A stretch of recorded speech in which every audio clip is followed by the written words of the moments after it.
Hello, good day mga idol. For today's video natay paandaron nga 4 valves no.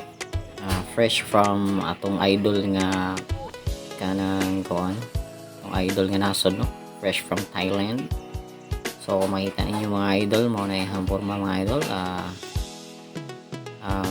Ang piston na is 74 4 valves. Sniper head lang siya. So gikan pa ni sila sa Burawin Leyte. So ato ning amigo, boss. So diha mga idol mao na ang ihang port no. So kana na mo na mga gahi sa Burawin na mga idol na nato. So dili mga idol ilan ning gidadri sa KRD garage para andaron mga idol no.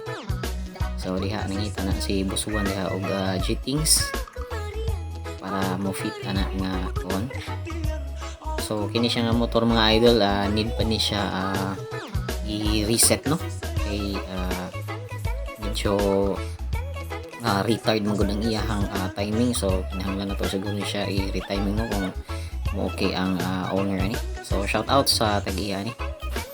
So diha mga idol sugdan na namo mga idol. So ang ihang tambutso is temporary pa lang na diha kay kanang wala pa miabot ang iyang tambutso no.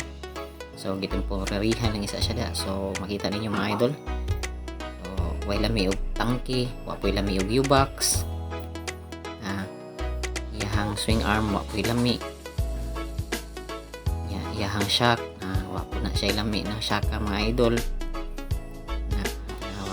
Lami wa po'y lami ang ihang kanang rims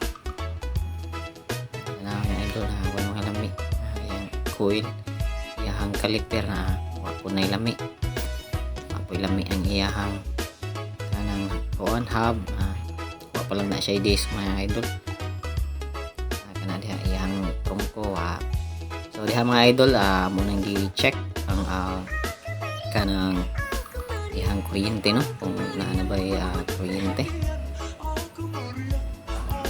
So diha mga idol i-testing na og paandar.